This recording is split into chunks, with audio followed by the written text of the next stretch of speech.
Transfer stories are ramping up with reports linking Newcastle United with a move for Matheus Cunha and Dean Huijsen, very prominent again this week. In this video I'm going to be analysing whether Newcastle should be chasing these players, what I think they should do this summer if they get into the Champions League, and also previewing that huge game against Manchester United on Sunday. Let's get into it.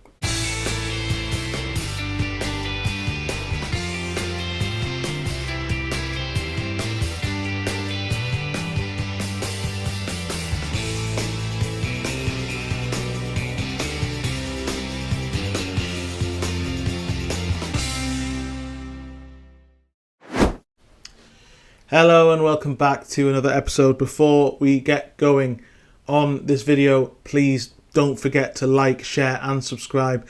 All of your support really does help. I know I keep saying it at the beginning of every episode, of every video. It does really help me when you like, share and subscribe, because it boosts the videos, it boosts the channel, and it gives me that better chance of getting to 1,000 subscribers, which is my aim by the end of the season. I've got some huge plans across the summer for this channel to really turbocharge it, but I need you to subscribe. I need your support. I need your help. So please do, if you haven't already, hit that like button and hit the bell notification as well. But we're going to get straight into it, and it's that time again. Transfer season is fast approaching, and Newcastle United were linked with two Premier League stars in the media this week. Craig Hope from the Daily Mail, in his NUFC Confidential column, said that Newcastle are keen to sign Matheus Cunha from Wolves, and then David Ornstein, The Athletic, on his Q&A said that there have been talks this week with Dean Huijsen's people about a move for the teenage Spanish centre-back. So I think we should really start from the top. And with Matheus Cunha, lots of clubs are going to be interested. There's a £62.5 million release clause in his contract. He's had a very good season this year with 17 goal contributions in 26 Premier League games for a Wolves side that have really struggled and would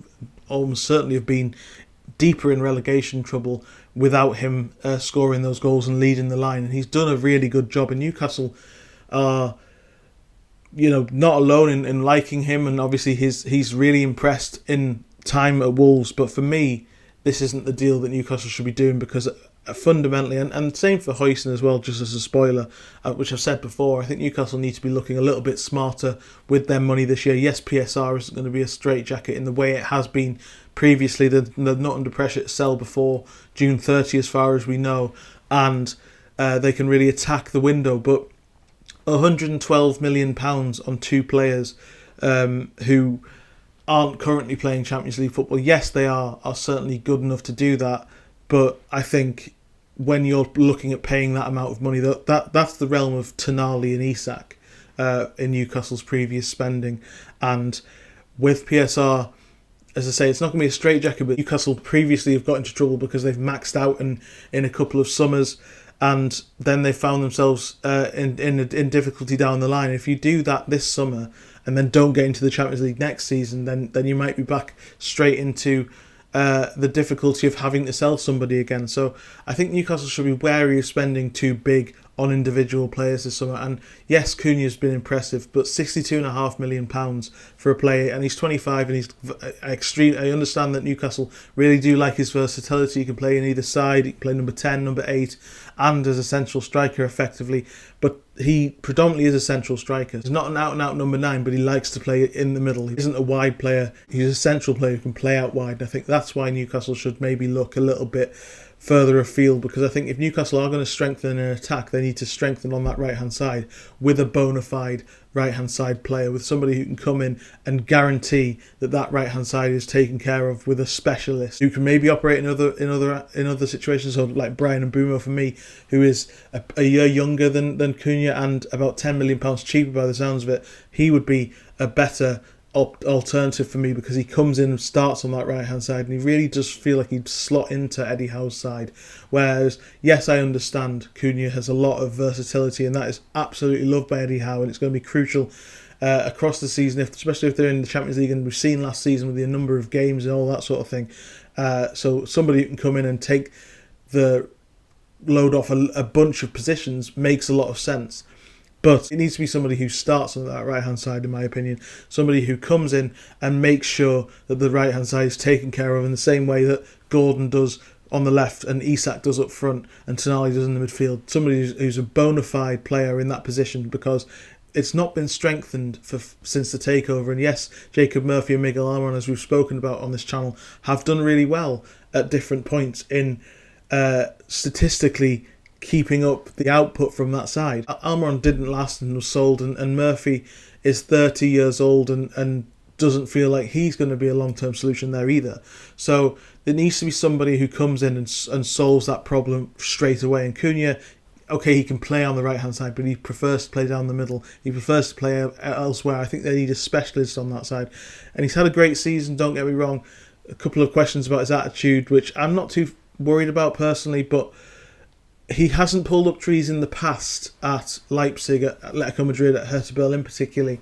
And there have been questions over his consistency before. So this is a very good season that he's had at Wolves in a very poor team, and he's proven himself in the Premier League. And I understand all of the reasons why Newcastle might be interested in him. But ultimately, I think if you're going to spend £62 million on a player, it needs to be somebody who has a higher ceiling than Cunha, because I think this is based off one season. I think he's a good player. I don't think he's a spectacular player like Isak and Tonali have proven to be. As I say, they were the two players who've been bought in that sort of £50 to £60 million realm before. I would look elsewhere to make the money go further, because I think there's lots of untapped quality. I think that's what Newcastle found when they went to get Isak and Tonali, is they were the ones who took a chance on players who obviously were incredibly highly rated across Europe, but other teams hadn't taken that opportunity. Newcastle need to look at that this summer, in my opinion. They need to look at players who've been linked with other teams from abroad and have a lot of suitors, but haven't quite been trusted to make that move. They need to take some risks in that sense, because that's where their best deals have been done. I'm talking Magnus Akleuch, for example, from Monaco, Yohan Bakayoko from PSV, Takefusa Kubo from Real Sociedad. That's the sort of area that I'd be looking at, and I'll get into all that more in the summer. But Cunha is a good player, and I fully understand why Newcastle really want him, but to me he doesn't really solve the problem, especially at £62.5 million, especially with that level of competition, as I say, with a number of Premier League clubs also chasing him. And that's also a question for Dean Huijsen as well. David Ornstein said that Arsenal, Liverpool, Chelsea had also been in touch, and Tottenham, I think, as well, also had conversations with Dean Huijsen's people. He's interested in a move to Real Madrid. The noise from Spain is that that's not quite as on the radar as he would maybe like. But again, I have similar qualms with Dean Huijsen. I think he's absolutely brilliant. He's 19. He's great on the ball. His positional sense, his intelligence. He's got decent pace on him, quicker than he looks. So he's a all-round package for Newcastle, and he could really slot in next to Sven Botman hopefully next season as a long-term replacement for Fabian Schär. That would be the hope. But for me, with the amount of competition, it's sort of Michael Elise all over again. Newcastle had a conversation with Crystal Palace and a conversation with Michael Elise's people about signing him for a £60 million release clause, and he went to Bayern Munich. I think first of all, it's very unlikely that Newcastle will be ahead of that queue. Liverpool are keen on him, and other clubs as well who also want to strengthen at the back. I think Newcastle, if they're in the Champions League, have a decent proposal to make him, because they can play him every week and he'll be growing in the Champions League, and the team is going places, and it would be a really good statement to make if you brought him into even players who are existing at the club like Isak and Bruno and Tonali, who have maybe been linked with other moves as well. It would be one of those statement moves, but I think, again, there's better value out there that Newcastle have to look at. Newcastle have to position themselves to find the next Huijsen, because £112 million on two players in this summer, when they probably need 4 or 5, and they need to add depth to their squad, spending that on two players is a big risk. And he is still only a young player. He's had a great season with Bournemouth, but £50 million, and I'm sure he's going to become a huge prospect. But he was very heavily linked with Newcastle. I think Newcastle were interested last summer and didn't make the move when Bournemouth did, for about £15 million, and they've been rewarded in the same way that Newcastle were rewarded for taking that risk on Isak. Bournemouth have been rewarded for that bravery with Huijsen. I think that's where I'd be looking for the next one, rather than spending £50 million on a player you could have got for £35 million less a year ago. Try and look proactively for the next player. And there's so many players on the list of... I did a video with a list of centre-back targets that Newcastle were maybe linked with or could have gone for last summer. I think there's lots of different options. For example, Edmund Tapsoba, who's really, really good centre-half, very experienced, obviously won the Bundesliga, did in the Champions League with Bayer Leverkusen last season. he was somebody who we were told was cheaper than Mark Gahey, who they were chasing last year for about £60 million. Let's see on the centre-back situation. I think Huijsen, it makes sense to have a conversation and see about it, but to me, Dean Huijsen isn't the player Newcastle should be going for, because as good as he is and as exciting as he is, and it would be a huge statement to beat the competition that is Liverpool, Arsenal, all those other teams, and plenty, I'm sure, across Europe as well.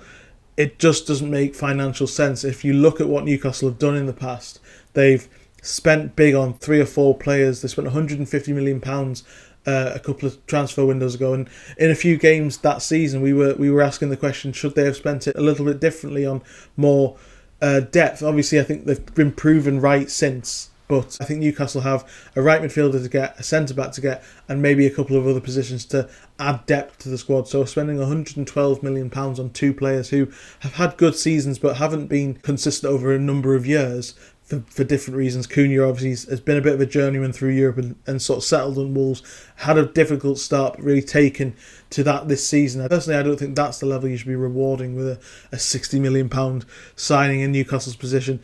And Dean Huijsen, as good as he's been, he's only 19, there's still a lot of development to go, and you're spending huge amounts of money on his £50 million. They've both got release clauses, by the way, so it's not a case of negotiating with the 2 clubs, but I think Newcastle could look elsewhere and look for value options. I think if you look at Newcastle's best transfers in this project to date, they've been on players who've either been at the £30 to £40 million mark, or if they've gone a bit bigger, they've become the key players. Tonali and Isak and those players have doubled in value. Do I think that Huijsen and particularly Cunha are going to do that?